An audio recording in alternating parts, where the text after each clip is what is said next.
Okay, everybody, so we already did circles for conic sections. It is now time to work on ellipses. Now, an ellipse is probably what you would think of like an oval. All right, so if you think of that conic section again, let's go ahead and draw a cone. Turning my pen on. There we go. If you take like a plane, like a piece of paper, and you slice this straight through, you get a cross-sectional area of a circle. If you take a plane and you slice it on a diagonal like that, you will get an ellipse. So that's why we call this part of being conic sections. So there are centers, there are vertices, there are co-vertices, there are foci, there are lengths of the major axis and lengths of the minor axis of each. We're not going to dive into all of that, but what we are going to dive into are the centers, and we're going to go ahead and talk about the minor and major axes. Okay, so we have x squared and y squared. Oh, step one, make sure it's equal to 1. Remember I talked about that with circles. It's always a good idea to set it equal to 1. Can you see how when we set it equal to 1, we have different denominators? We have a denominator over under x and we have a different denominator over y. That's because those are different sizes. That's why we get that oval shape. So if you want to think about 49 as being 7 squared and think about 169 as being 13 squared, you have now helped yourself identify the major and the minor axis. So this number is smaller, so this one will deal with the minor. This one is larger, it will deal with the major. So if you want to picture, and let's go ahead and grab Desmos.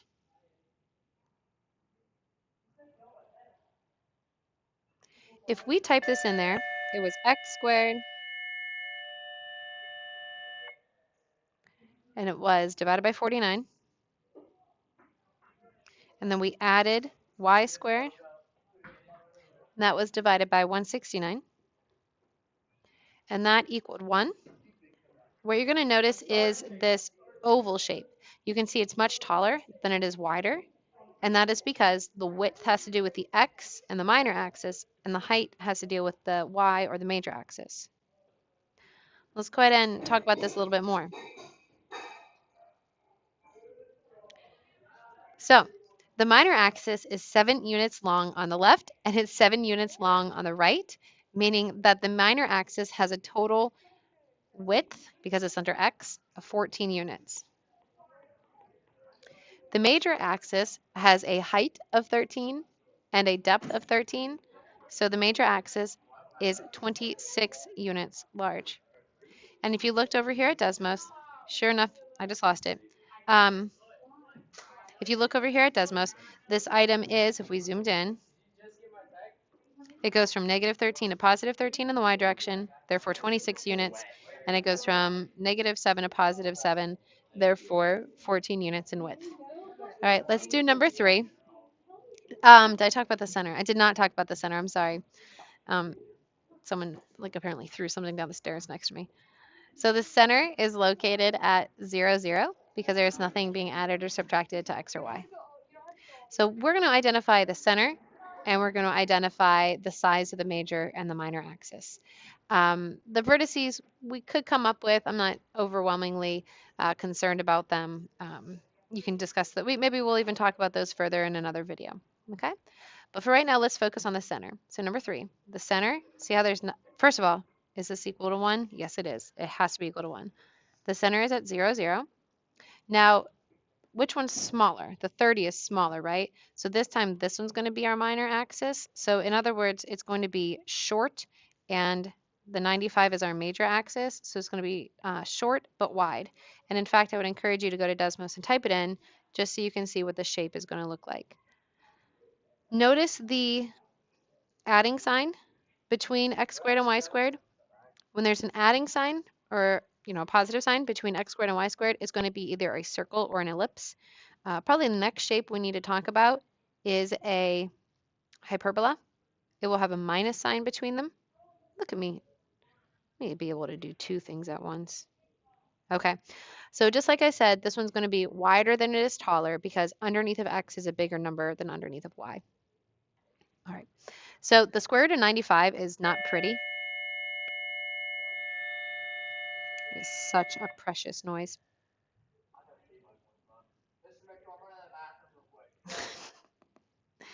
That person will always be in my video asking Mr. Mitchell to go to the bathroom.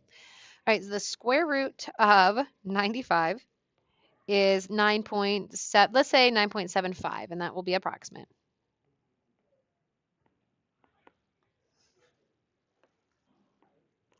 What that means is that the ellipse will go to the left from the center that much and to the right that much. So if I simply multiply that by 2, I'm going to have a major axis of 19.5 units. I am rounding. In fact, let's do 4 significance. Let's at 1949. And that's going to be how many units long that axis is. And then for the y, the square root of 30 is 5 point, let's call it 5.48. So, and that's approximate. So if the minor axis is underneath of y, that means it's going to go up that many units and down that many units. So if I double that, I'm going to have a minor axis that is 10.95 approximate in height. And if we look at our Desmos here, let's confirm it does look like it's 20 units wide and that it's about 11 units tall. I'm going to make that a little bit bigger. 20 units wide looks pretty good, and 10 units, about 11 units tall, that actually does look pretty good if you compare that green circle to what we just said. Okay, let's go on to number 5. The center is, see how there's nothing being added or subtracted to x? But with y, it's going to be a positive 6. So now our ellipse is going to be, the center of it will be at over 0 and up 6. So it's going to be a little bit taller than, or higher up than what we're used to. Okay, so we have 64 is the squared value underneath of x. So if we take the square root of 64, we get 8. That's a clean cut 8. What that means is that it's 8 units to the left and 8 units to the right of the center. So therefore, it is 16 units in width. And since 64 is smaller than 121, this is going to be our minor axis. In other words, it's going to be in the width wise, it will be less in the width wise than in the height. But that was a funny sentence. Okay, now let's talk about the square root of 121. So the square root of 121 is 11, which is in fact bigger than 8. So it's going to be 11 up and it's going to be 11 down. So it's going to be a total, the major axis is going to be a total of 22 units tall. And let's go ahead and let's take a look. So we're going to look for a circle that is at 0, 6 with the center. And it's going to be 22 units tall. And it is going to be 16 units wide. So let's get rid of this one. And let's type in what we have. So it's x squared divided by 64 plus quantity y minus 6 squared divided by 121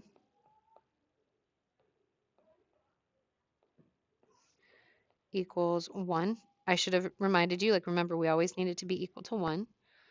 I have no idea how to make Desmos full screen. There we go. And sure enough, we can see that the center is at 0, 6. I'm not sure if I can get a dot there or not, but the center would be right there at 0, 6. And it is a little bit taller than it is wider. Remember, it's 22 units in height, which makes sense because it goes from -5 up to +17. And in width, I do believe we said, I can't actually remember. I think we said 16. Yeah, we said 16 in width. All right, number 7. It's a little bit different. The center is going to be at +3 and +9 because of the difference in the parentheses. Let's take a look at this 49. The square root of 49 is a clean cut 7, which means it's going to go left from the center 7 and right from the center 7. So it's going to have a total of 14 units in its length. So it's going to be 14 units wide total, the ellipse, the oval. And the square root of 4, the square root of 4 is 2. So we can say that it goes 2 up from the center and 2 down from the center. So it's going to have 4 units in height. And I think it's really nice to graph this and to take a look at it. So I'm going to delete what I have. Again, notice the plus sign in the middle. That makes it an ellipse, not a hyperbola. And it's not a circle because the denominators don't match. Also, I didn't really do the check, but it is equal to 1. That was just a visual I did without even thinking. If it's not equal to 1, we have a problem. And if it's not equal to 1, divide everything by whatever it is so it does get equal to 1.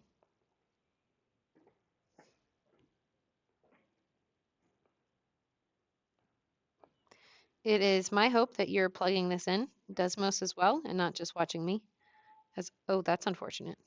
As much fun as it is just to watch someone type something in a calculator. All right, I'm going to zoom in. So we're looking for 14 units wide and only 4 units tall.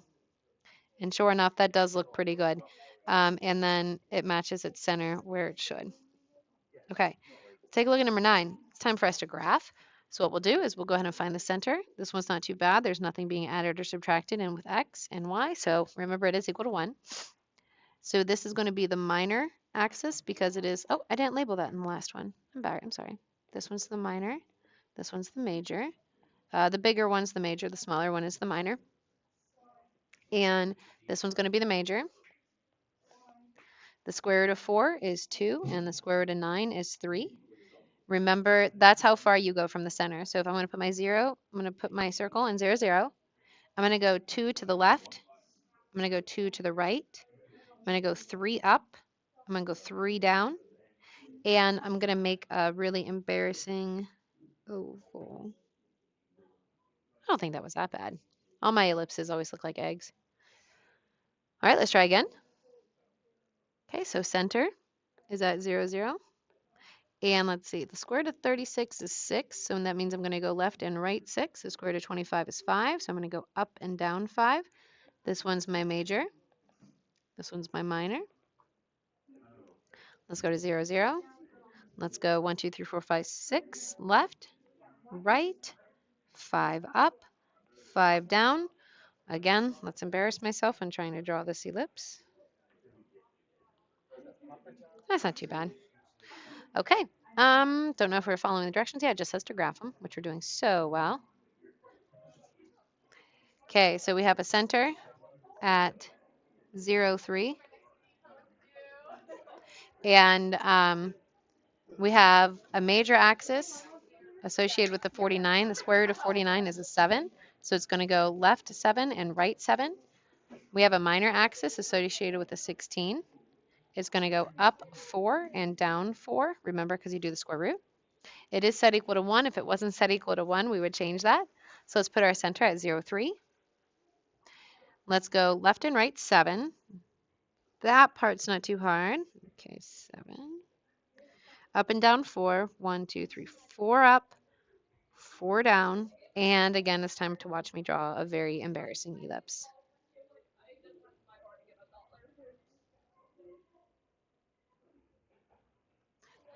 I'm going to pretend that looks nice.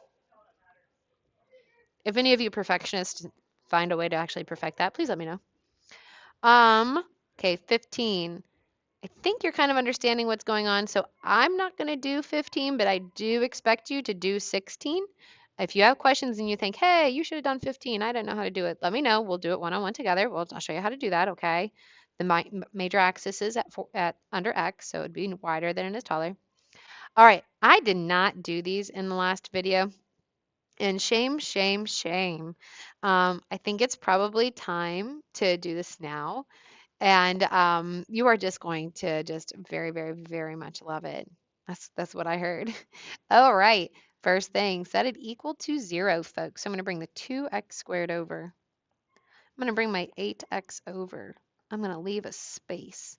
I'm going to bring my y squared over. I'm going to keep my negative 16y. And then I'm going to leave a space. And I'm going to take my, I said equal to 0. I lied. Take the 52 to the other side. So get your x's and y's on the left. Get your 52 on the right. What you're going to love about this is that we've got to complete the square. This is going to be fun, folks. We're going to get this in standard form for an ellipse. First things first, let's take a 2 out from the x's. Isn't it annoying when you can just like do math like that? Totally legit, because if you, pretty sure my ceiling is going to collapse right now. If you take a 2 out or if you distribute it back in, I haven't messed with the problem, I just rearranged it and taken a 2 out of some terms. Okay, to complete the square, I'm sure you all remember you take half of the middle term, 2, and square it, 4. Take half of the middle term, -8, square it, 64. This is cool. All right. But in math, I'm sure you all remember what you do to one side, you have to do to the other. But here's the hard part. You didn't just add 4 and add 64. You would think like, okay, I added 4, I added 64. Oh, no, no, no. You actually added 8 because of the 2 in the front. You added 8 and 64. So let's get rid of that 4 and change it to an 8. That was fun. Now it is time to factor. So this is a perfect square, so I can just do x plus 2, the quantity squared, and this would be y minus 8, the quantity squared. I'm completing the square like we did way back when. I'm getting a calculator because I don't want to screw up because I don't want to redo my video. Plus 8 plus 64. I got a 20 on this side. Oh man, this is fun. I even have the answer key in front of me and I haven't scrolled down. Wow. Okay, so far so good. Now remember, for ellipses and circles, we have to set them equal to 1. So I'm going to divide everything by 20, and I'm going to reduce. So this just becomes x plus 2 squared over 10, and this becomes y minus 8 squared over 20, and that's going to equal 1. Now don't get too excited. I mean, like, this is pretty darn cool stuff if you ask me. You know what we just found out? We found out that this crazy equation up here is going to have a center, and that center will be at -2, 8. And it will have a minor axis of whatever the square root of 10 is, doubled. And the minor axis will be on the x-axis. Let's see, square root of 10. I have my calculator beside me. Square root of 10 is 3.16 times 2. So I'm going to do the square root of 10 times 2 because that's how we find out how big it is. So it's going to be like 6.32 units. 6.32 units. You should do your own math there. Your major axis is on the y-axis because under y is bigger. It's the square root of 20, whatever that is, and double it. So 2 square root of 20.